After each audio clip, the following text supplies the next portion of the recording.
of the demographic profile of population in the territory. This population analysis that you see why this project is very, very important. Let's see. A quick one. We just run through this before I take you to the site.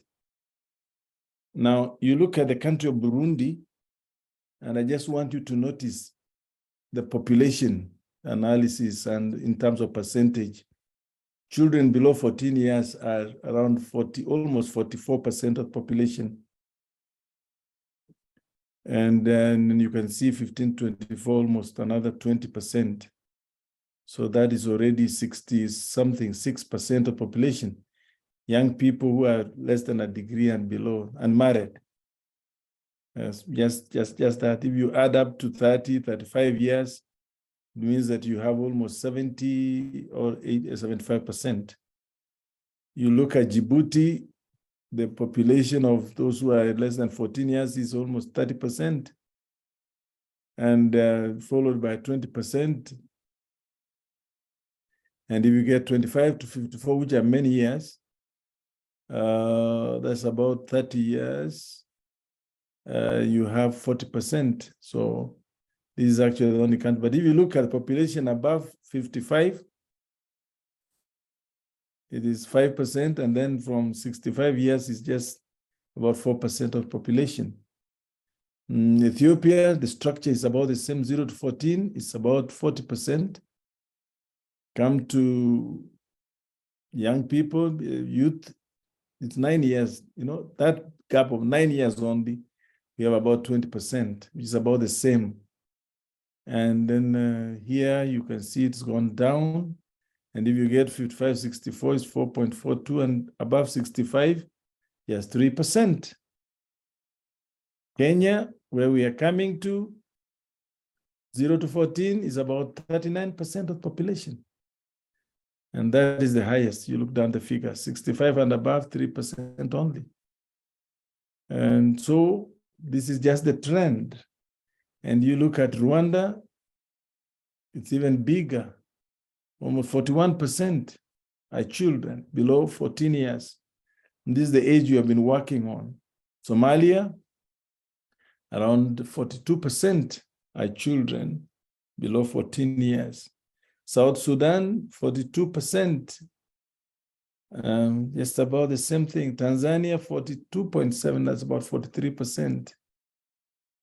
And, you know, if you look at the countries with the youngest population in the world, Niger is the leading, and it's in Africa. It's almost 50% of the population are children below 14 years. And look at Mali, it's 47.3. Chad, 46.8, that's about 47. Angola, 46.6. Uganda, 46.5. Somalia, 46.4. Congo Democratic Republic, it's 46. Burundi is now 45%. Burkina Faso and Zambia, 44%. Generally, I want you to understand that Africa is populated by children. And any ministry you do in Africa that touches children is just touching Africa. So welcome to Africa. Welcome to this very important ministry focused on children. Yeah, so on average, we have this zero, it's 42%. And Africa is the youngest population in the world, with 70% of sub-Saharan Africa under the age of 30. So such a high number of young people is an opportunity for the continent's growth, but only if these new generations are fully empowered to realize their best potential. So there we are. We have a population of now over 420 million. Membership is now 5 million. The evangelism challenge is about 86 to 100 per member. So this is where we are. And I just wanted to brief you a little bit on that. Now we get to the mission that we are planning to have. Let's see whether we can. Yep. We have this one, and there we go. We are coming to a place called Olkingereri. I hope you pronounce it correctly. Olkingereri. And it's close to Magadi. That's the closest township. Magadi Soda. Magadi is a lake, and they get the mine from that lake soda. And my current name, this is Pastor Lominyak. That's the name I was given. So as we get to this community, you need to know my name. And the pastor who is managing, they don't know my other names. This is the name I'm known by. Now, a bit of information. This is in Kenya and Kajiado County. The sub-county is Magadi. The division is Wasokedong. The location is called Sonyorua. The sub-location is called Olkingereri, and the village is called Olkingereri. The name of the village is Olkingereri, and people group are the Maasai, and the subgroup of the Maasai is the Purko Maasai. The households are about 1,350. The population is about 9,450. Children in the area are the majority. This figure is not correct. It's probably about 4,000 of the population are children. So we'll correct this one. My name is Pastor Lomnyak, and the meaning is most favored by God and the people.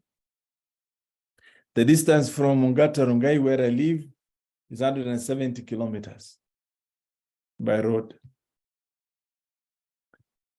And the community contribution to this project, they have given 100 acres of land, and they have offered to construct a road. When I drove there, there was no road, so we were just managing, looking for a road in the midst of trees, acacia trees, and my car was badly damaged, so I have to repaint the whole car to start all over again. Then they have also offered to use human labor without pay. So this is beautiful. The community needs, the most urgent is water. They need a school, they need a church, they need a hospital. So those are the 4 basic needs that we must address. The leadership in the community, the senior chief was with us. His name is Ole Sopia. The assistant chief is Ole Kujuon. The village administrator is called Peter. The village elders, we had villagers.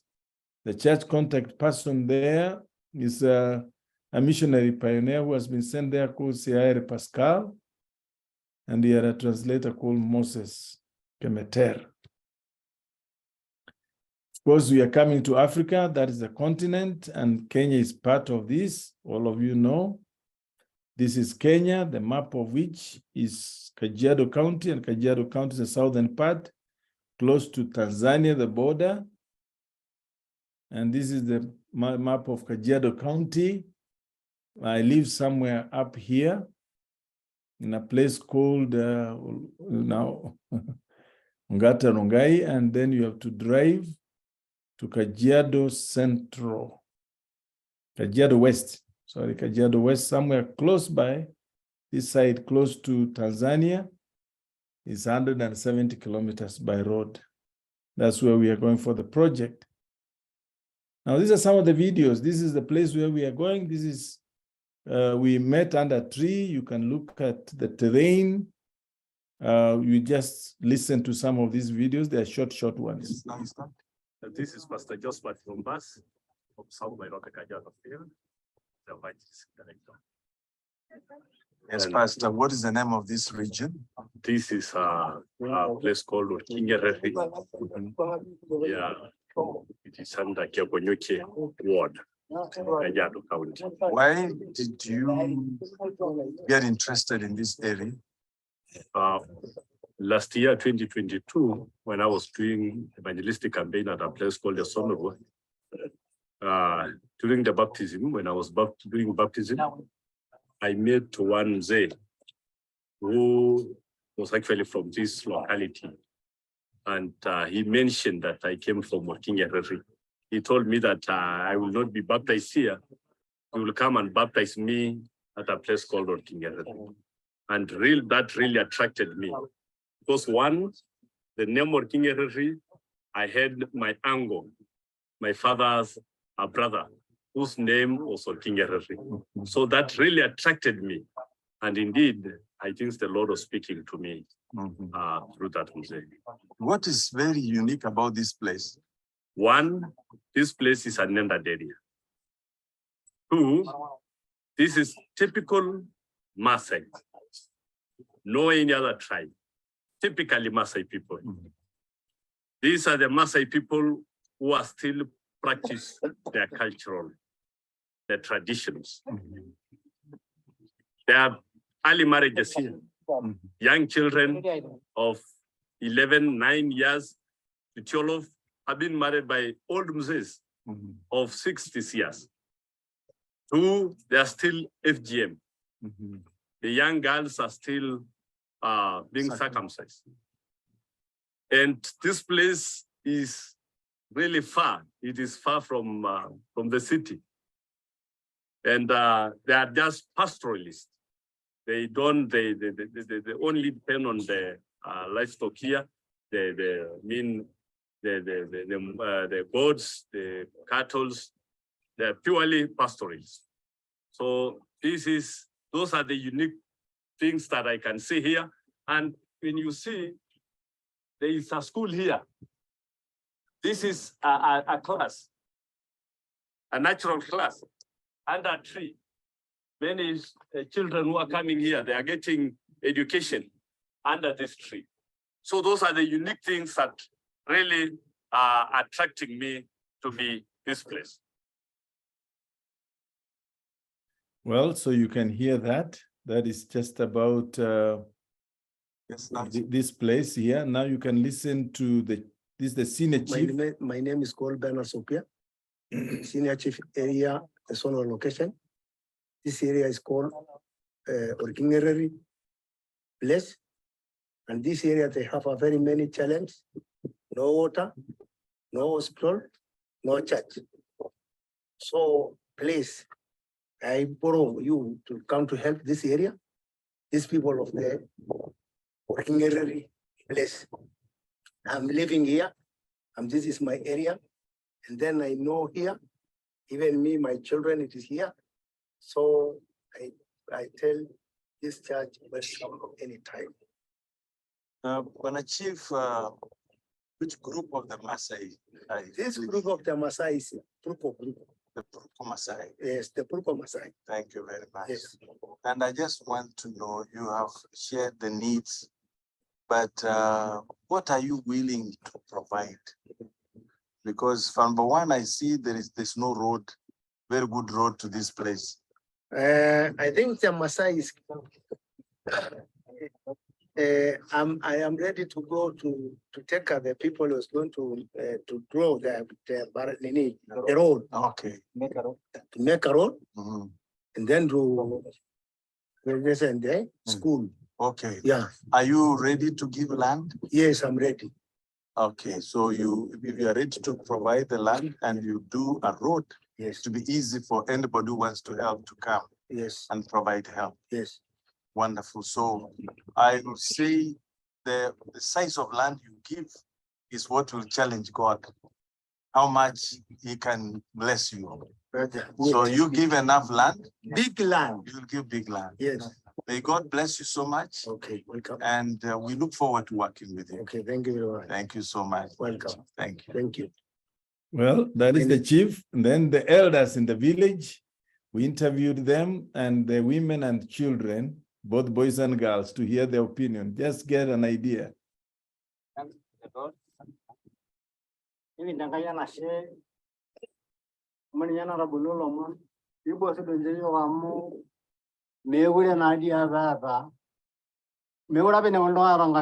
It is the Lord has made us to be around. We are not to be here, but we are here because of the Lord has just made. The people you are seeing here, because of the drought. These people should be, they're supposed to be so many, but because of the massive Neura baba entongi na yake ni rambe ni wiya ana andare amarko jera naria no enda one is left at home. People are going to get branches of the tree to bring to the cows. Others are going to the market to buy grass. Others are going to buy unga for the cows. So no one is left at home. nashugo wirado yi na ulo omalanga na she nashugo na she tangara kana ni kitu nasi yo kamu emiki anyara ni shu abi yo na ram kiyo. You want to say thanks to our visitors because we got the message and we said we have to give. Ore niya pe apa njolo ere na agere do ali ni lage hamodi ni ngara ka banga do ronu na banga re. The people are not, some of them have not received the message, so they went and we decided to be around them. That's just an idea. You will need to watch that later. Let me put it to another elder. These are people, they are still back behind. These people, they have not seen development. They say, you refer to like the biblical history of people in Egypt. Yeah. So the challenges they are undergoing is the same.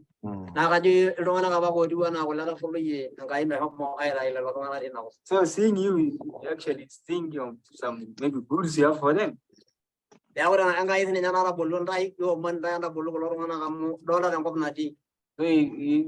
maybe we actually thinking that God has sent you. So they say maybe you are well wishes from God.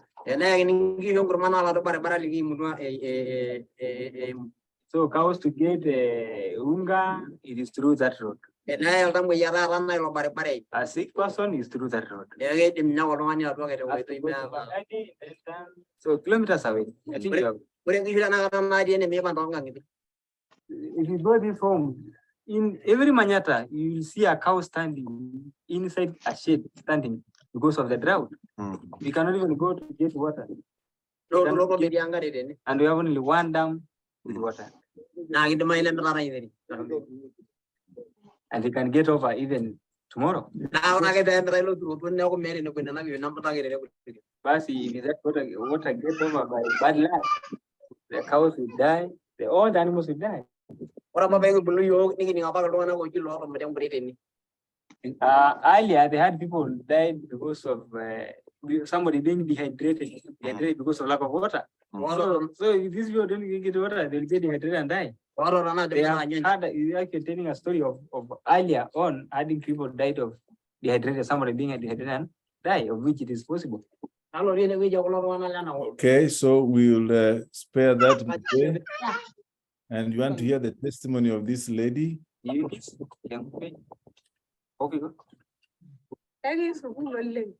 She's saying she needs the school so much because when you train, you have that challenge. So when you train like 1 week, children will be still at home because they didn't go to school.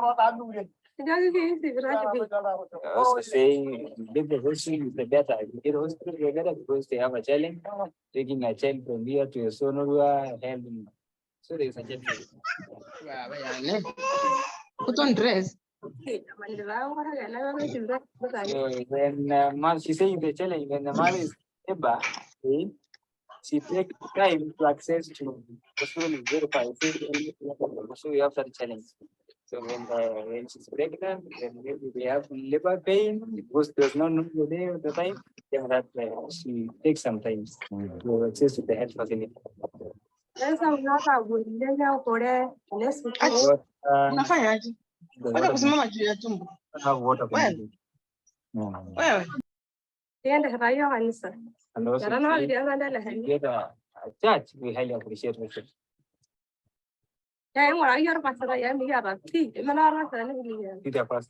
Thank you so much. God bless you. The ladies are very shy. They cannot give a speech before men. So we had to move a little bit aside so that I could interview her. But every other lady refused to give a speech. You know, this is culture. Now, just a little bit about the children also. Just a moment, we start afresh. What's your name? My name is Felix. Where do you go to school? We're going to school. Mm. Yes, sir. Yeah. It's called Nayaki. Lashegi. Gasheki. Yeah, the same as school. Oh, the name of school is Gasheki. Which class? Class, PP. you are grade 2. Grade 2. Oh, thank you. Wonderful. Where is your classroom? What the grand lesson? Did you election under this? There's 3. Oh, God bless you so much. God bless you so much.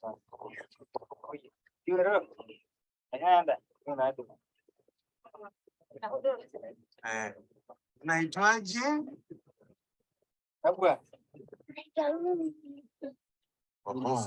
Millicent. Yeah. Oh, Millicent. Wonderful. How old are you, Millicent? 6 years old. Wow. Wow. And which class are you? Grade 1. Wow. Very nice. And where is your school?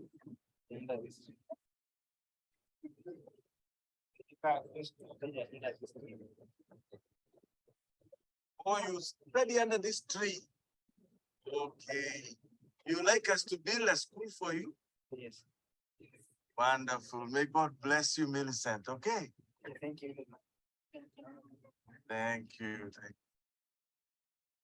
Okay, those are the children. And then now you can see a little bit of those pictures, how they sat.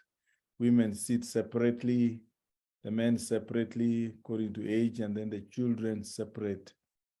Now this gentleman is called Moses, the one who was translating from the village.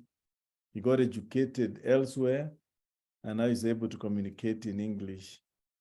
So just listen to him briefly. Can you please tell us your name and the name of this place and a little bit about the school that meets under this tree? Right. Thank you. My name is Moses Kimeter. Yes. I grew here, Olasheki. This is where we started school. The name of the school is Olasheki. Because of the drought, now you see the children there are not many as that, but because of when it rains, you get more children. But because of the drought, many people are moving ups and down. So there's a big challenge because of the drought. But now the people we have here is because of the drought. Okay, and you do not have a building? No. The building we have is this is the tree you're using as a building. When it rains, you go under that. Then we cover with a polythene paper when it rains. So that is what we do. Okay, okay. And where do you get your water system here? All right, thank you. The water we can get, we have dams here we build by our own. I have a dam, I build by my own. This man, okay, this each of them has a dam. By the riverbed?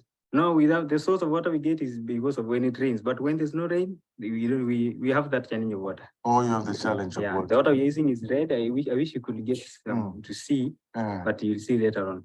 It is reddish? It is reddish because it is just rain. When it rains, we make a way to the dam. Okay. So we just get rainwater.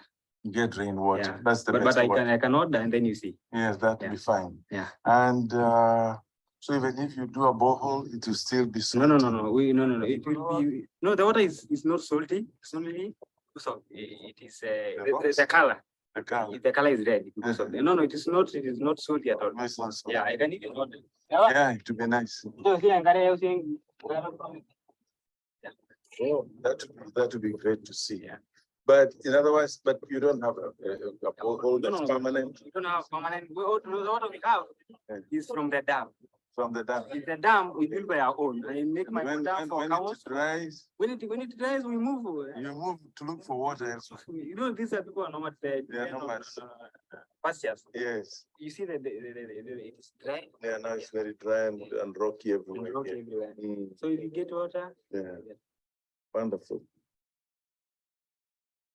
Okay, so next you'll see the water they drink. This is the water in the village. And when they brought it, we looked at it, it's just muddy. You know, as it rains, then there is the flowing floods.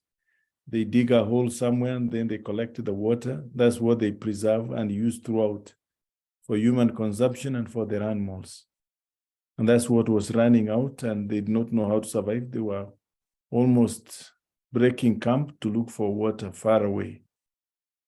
And that is the water as it flows. You can see how it is. This is the water in the area. It is brown, as you can see, and that's the only source of drinking water that we have in the village here. Yeah, this was just collected, but it's fresh. It's fresh water, only that it's not clear. But when they drink, it is not harmful. Mhm. And you can see the leaders drinking that water, starting the pastor Pastor Rompas from the local conference. is drinking this brown water, as you He's a saw, Maasai. and it's not harmful. It's not harmful. That's the only water that we could find.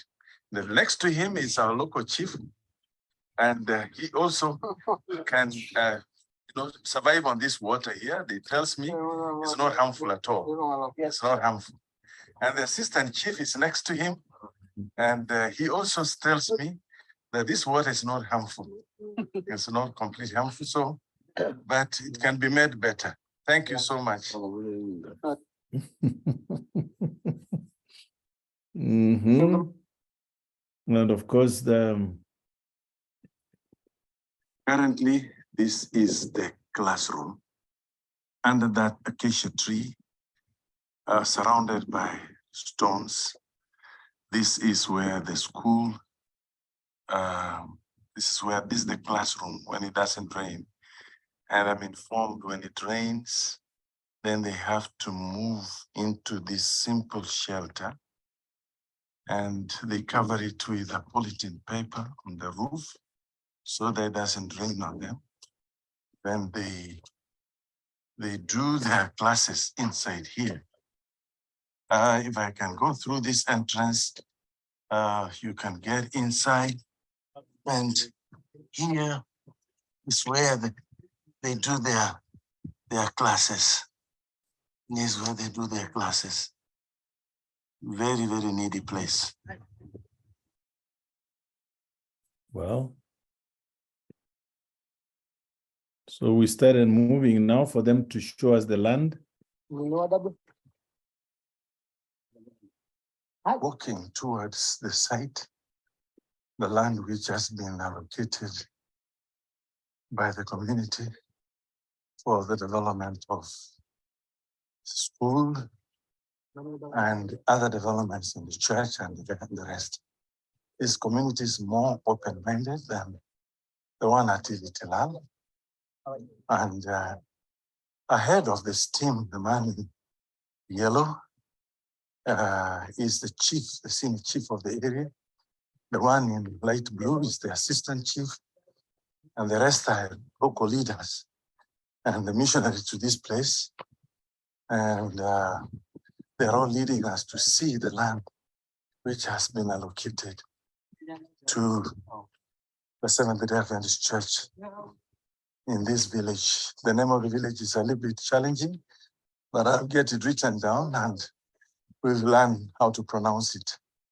I've also been made a village elder, and I've been given a Maasai name. And now I'll be known in this community by the same name. And soon I'll let you know the name. So when we travel here together in July, we will be known by that name. So God bless you.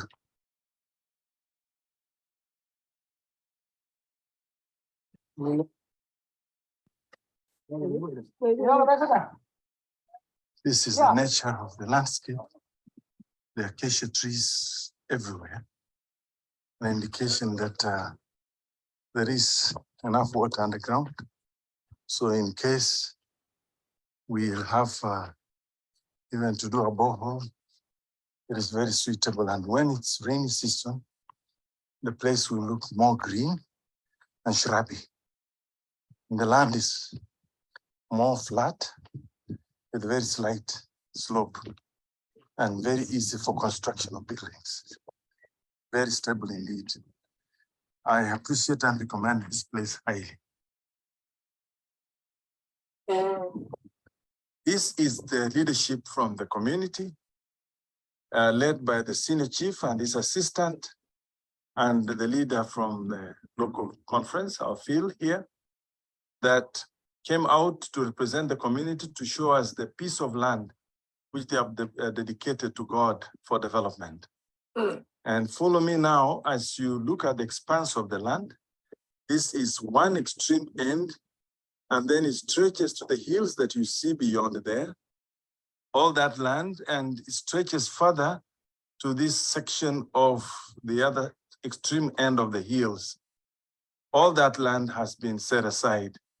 Later on, as we come, they will demarcate it and put the boundaries so that, and then they will give it officially by the chief doing an assignment letter and having the community leader sign. This is what can be done officially for this time. We appreciate and give glory and honor to God. That is your name now. Yeah. Wait.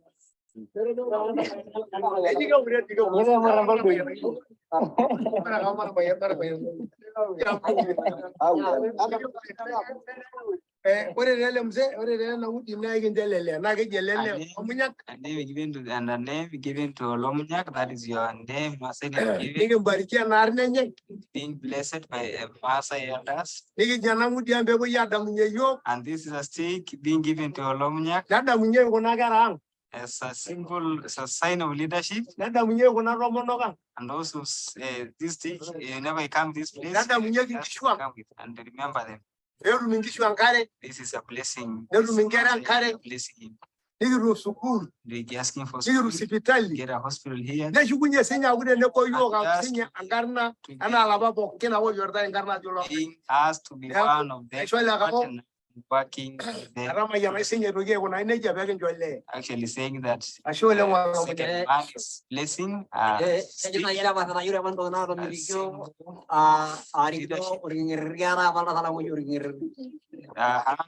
is an history, a bit history about the leadership.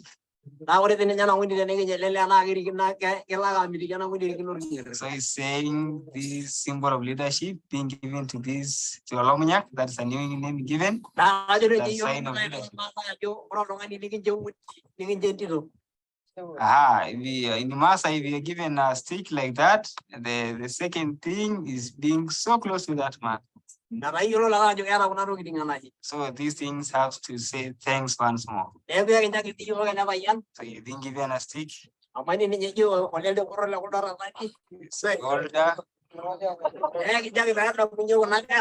Even so that's the time we come here again. Kingereri is the name of the place. Remember this Masai Purku here.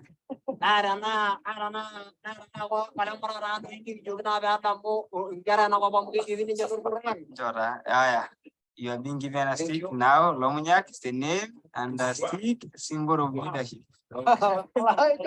Wow, I'm glad and I'm happy that today our leader, Pastor Joel Ochindo, have been accepted in the Maasai culture as one of the elder, as a leader, and given this black stick is only they usually give and bless to those who are leaders. So we are so happy. Olomnyak, Pastor Joel Ochindo, who is now, his name is Olomnyak.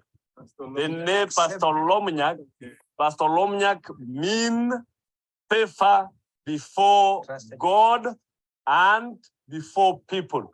So you are favored. You are favored. So God bless you, Olomnyak. Amen. And thank you for coming with an idea of coming to these people so that you can do. Please, so, and this is the school, the drawings. So the entire school will be rectangular. There's 11 classrooms. It has a computer room and a lab and toilets in both sides, then administrative section, then there's a school hall. And so this is the main entry from here. And so it's kind of secure enough. You don't move. The rest of these are all gates. So you come in and you stay inside. It's easier to keep the security of the place with kind of structure. This is the kind of school. We have other side drawings, and finally the BQ, which I've already sent to Frank. The entire school in its totality, using the bill of quantities given by the architects that drew this building, it will cost us about 58 million Kenya shillings to do the entire building in completion. But we have also had another quotation using local materials, where we do what they call as interlocking blocks using the soil on the ground. That cuts down the amount of cement required, amount of sand, and amount of stones that will be brought from a distance away, and cut down on transport and all these costs. And it ultimately comes down to 15 million when you use that local technology. So we have on the ground decided that we'll take the 15 million offer. The contractors will come. And but because probably it's a bit expensive to start all of a sudden with all the monies, it is possible that we can do a half, about 8 million shillings. This is what we are recommending as the initial cost of the money that we need to raise, so that we can have everything running before you people come. And I also want to suggest that we have in place the local members from here whose children are part of this show. The parents here have decided to do the borehole, so that by the time you come, I'm glad you are in. They're going to do a borehole. The borehole is expensive. It costs definitely over 2.5 million, between 2.5 to 5 million shillings. But we'll undertake that project here. We have looked for some organization that can really, assist us in the project. But they said they can give us their trucks to do this job for us, but we have to fuel them for the entire period they'll be there. So we have offered to raise the money for fueling, about 4 vehicles going back and forth. They'll do a survey of the region before they can go there. And they're also looking for licenses to allow them to do a borehole there. We hope the borehole will be up and working. By the time we get there, that'll be the only source of water for all of us when we get there. As you see the terrain, we are going to do camping. So we need to talk a little bit about how the camping will be, whether we'll have big tents for men and women, or boys and girls, or parents will stay separately as families. We need to talk about transport to that place. We need to talk about food, how we're going to, that's be up and above 8 million. We need to, talk about even drinking water and talk about toilets. All these things have to be planned for. We're going to stay there for a week, live in the village, have the children, boys, live with boys and see what boys do in a village in Africa. They move around at some time of the day with animals. Girls, and now the chores they do in the home with women and the men. And then they will have some time to participate in the construction of the buildings, in handling the part of the building, the process, so that they feel now the direct touch on the work, and I think they will have those memories for a long, long time. So living there, using pit latrines, which we have to dig, we have to have bathrooms, which we must prepare like when the pathfinders go for camporee. This is the picture. As it is, it has taken time to bring it all together, but here we are. Now we want to hear today how many of us are coming, when they are coming, and whether we are committed into raising the 8 million plus. That's in Kenya shillings. 8 million, I think if we calculate in US dollars, it will be, I don't know how much. We need to get down somewhere and determine. I think, Frank, you let us know. Thank you so much. I beg to stop here and allow you to comment. Thank you so much. Thank you, Pastor. That was really good, intensive report of all the details we have. Let's go to the questions. Let's ask questions from the presentation before getting to the plan for them, how to tackle this as God provides. So any questions on presentation?